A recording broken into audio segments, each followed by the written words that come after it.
มาถึงลูกบอลครับอ้าวโหเป็นที่เลย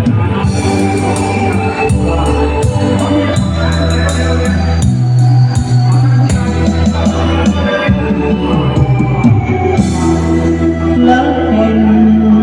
ลมที่ไหลลง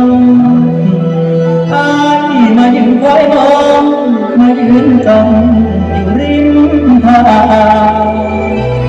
มาสิทำสาวนาที่เขาป่าโนรักไปมายืนให้เจ้าฟังทีอายคนจนผู้นี้อยากมีส่วนน้อยเยียวยา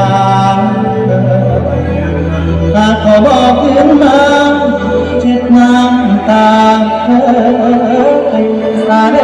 อน้อง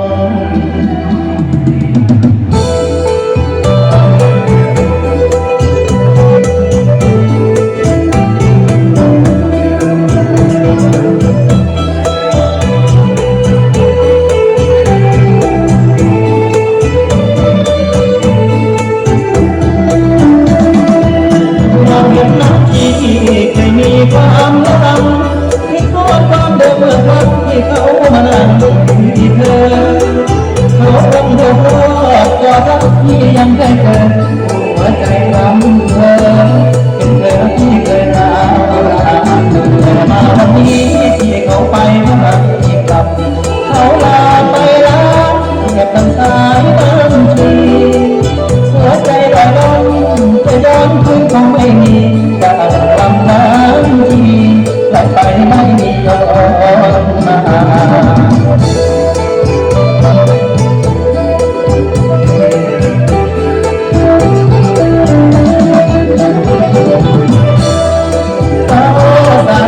ไม่ลืมเขาตามาเริ่มกันใหม่ซ้อมหาคนใจเขาใจเขาสองพันความรักนั้นไม่หวังปล่อยมันไป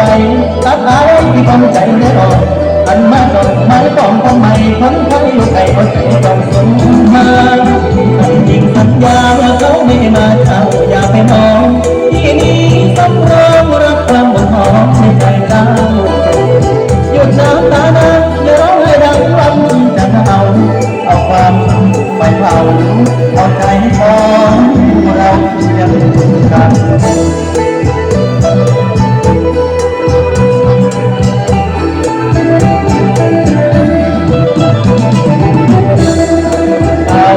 คนนั้นนอนหลับฝันมันสุดยามตื่นเขาคนนั้นคือนอนหลับฝันมันสุดยามตื่นยามคืนหลับตื่นเขาก็หลับไหลหันมาอย่าร้องไห้สู่ความรักใหม่อย่าอะไรรักลวงใจที่คอยเป็นห่วงเฝ้าคอยเฝ้าห่วงสาวลำน้ำชีเมื่อไรกลับรักเดินเขาดับไม่หวนกลับย้อนมาขอเป็นนำภาพแพ้ว่าคอยเช็ดน้ำตาผู้สาวลำน้ำชีพอที่กำลังมันอุ่นพอที่กำลังมันอุ่นพอแล้วมันอุ่นมาใส่ว่าคนไว้อยู่ใจขอให้เห็นเสื้อเขาใจดำที่ทำเสียดายเป็นไรที่ชายไม่ว่าหยุดเช็ดน้ำตา